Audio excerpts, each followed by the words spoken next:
Welcome back to the Trauma-Informed School series. Last time we explored the importance of safety and how to create that needed sense of safety in the school environment.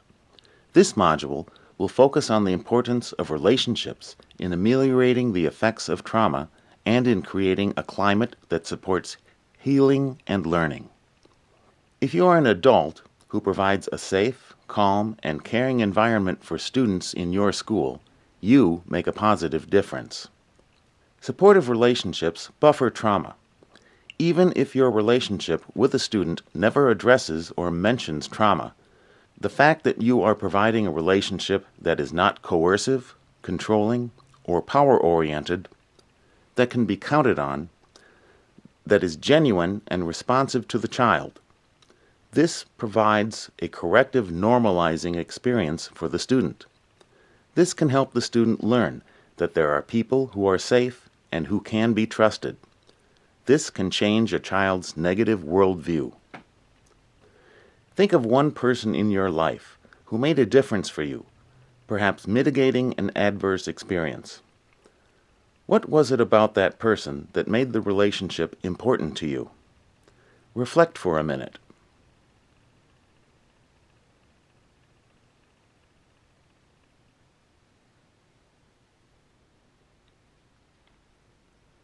When the module is finished, you will be able to share about this person.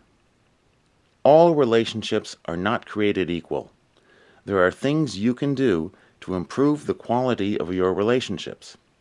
Collaborate with the student around problems. Listen more than you talk. Be flexible and open to new ways of seeing things and doing things.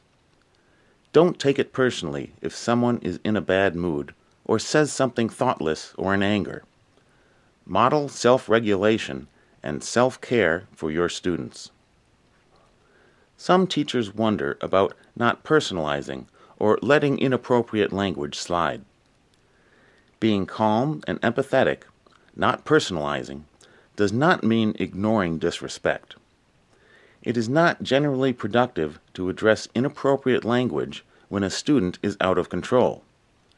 Bring the student in later, in private, and address the issue when the student and you are both calm. One way to be collaborative in your relationship with students is to use collaborative problem solving around problem behaviors. This process that can work at any grade level was developed by Dr. Ross Greene and is explained in detail in his book, Lost at School. You will also receive a handout that teaches the collaborative problem-solving process. The first step is presenting your observation to the student in a calm, non-judgmental manner, using concrete observations and few words. Invite the student to tell you about it. What's going on? Listen and empathize. This includes rephrasing what the student said and asking clarifying questions. Nod your head, make eye contact, and make affirmative statements. Yes, I see. Tell me more is a great way to gently get more information. Try to understand fully the student's perspective.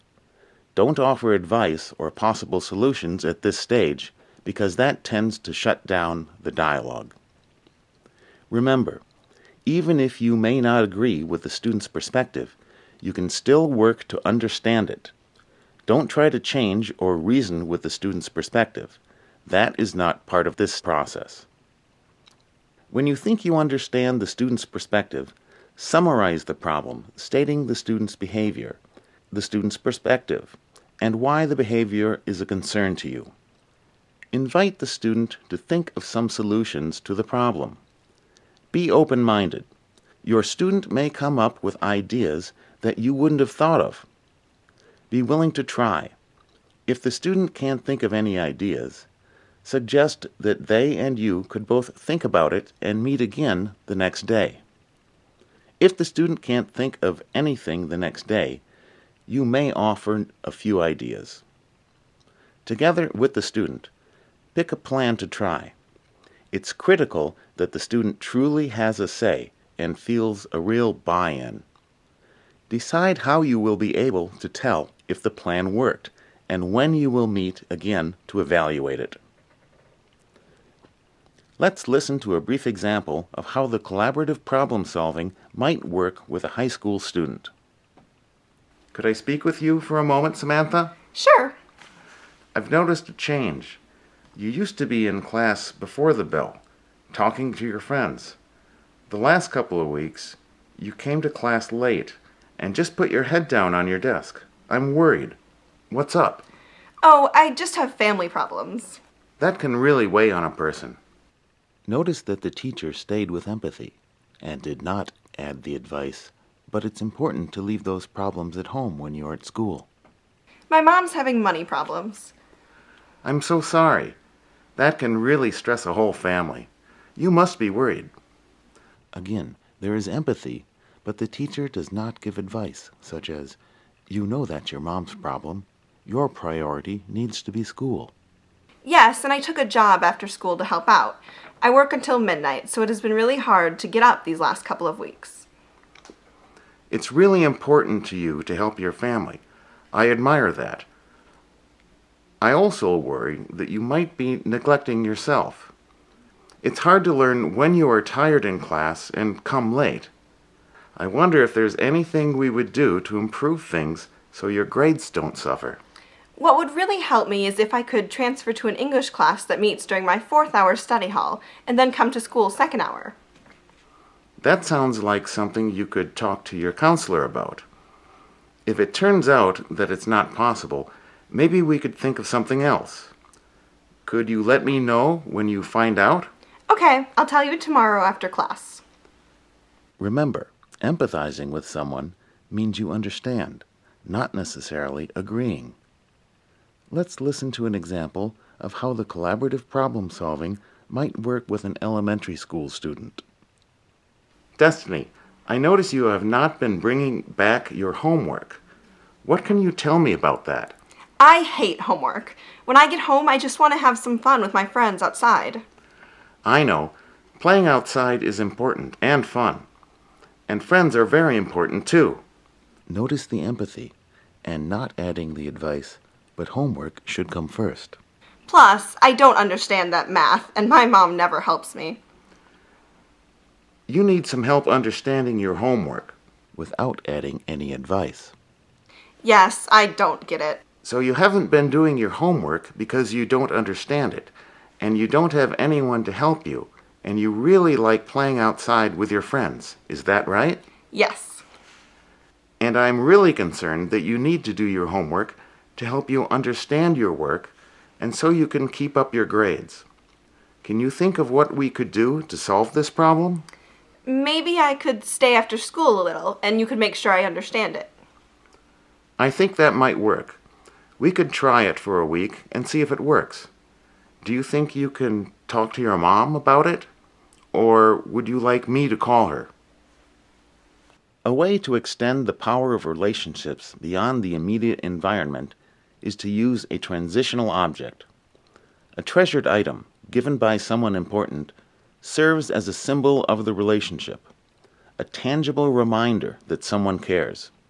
These treasured objects can comfort, give strength, and bridge the time that the important person is not present. This can work both ways. A treasured item brought into the school environment from home can calm and comfort a child. Or a teacher may give a small item to a student who is leaving or will be away from the school for a period of time. Likewise, if a class gives a special gift to a student who is moving away, this can remind the student of their importance to others in the classroom. Building relationships is not always an easy process. Because of this, victims of trauma, including those who experience homelessness, can become socially isolated. Parents may remove themselves from community support systems, and students may avoid supports within the school. Reaching out is a challenge for educators and community support providers.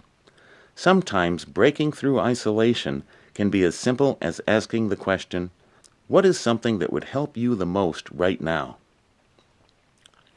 For some children, past relationships may have been absent, disrupted, inadequate, or a source of trauma.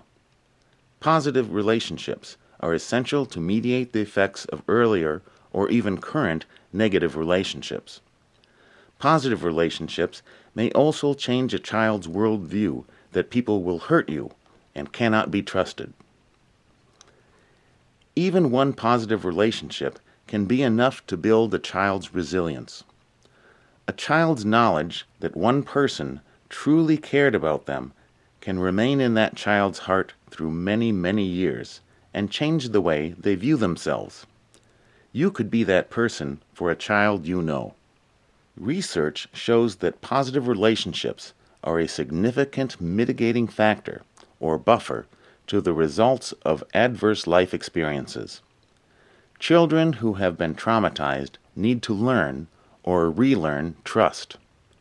Relationships can be healing, a touchstone for safety and a source of assistance with regulation of emotions and behavior. And, of course, what is good for a person who has been traumatized is good for all. There are many simple relational practices we can incorporate into our day that support all children. Greet students with a smile in the hallway. Make eye contact and use names when you know them. Notice students in non-evaluative ways. Give positive gestures such as a wink, thumbs up, high five, a friendly nod. Use empathy when kids are in trouble. Morning meetings held early in the school day are a great opportunity to check in and get a read on students' emotions as the school day starts. PBS, or Positive Behavior Support, provides many tools for creating a sense of community in the classroom and school-wide. Allow students to carry or keep transitional objects. Sometimes wearing a hood, baggy clothes, or many layers is a student's way to feel safe, a physical barrier around the body. As you work with students, be aware of your own emotional reactions and take care of yourself by maintaining boundaries, developing relationships with colleagues, and practicing self-care. We will discuss this in another module. Reflect on one thing you might easily do to begin building a relationship with a student you are not connecting with. Sometimes, in the day-to-day busyness of our lives, we forget what power we have, however unintended, that ripples out from our being. We would like to leave you with this poem by Chaim Ginott, which captures the profound effect we as educators have. Between teacher and child. I have come to a frightening conclusion. I am the decisive element in the classroom. It is my personal approach that creates the climate. It is my daily mood that makes the weather. As a teacher, I possess tremendous power to make a child's life miserable or joyous. I can be a tool of torture or an instrument of inspiration. I can humiliate or humor, hurt or heal. In all situations, it is my response that decides whether a crisis will be escalated or de-escalated, and a child humanized or dehumanized. Between now and the next session, think about the power you have to affect the weather in your classroom in a positive way.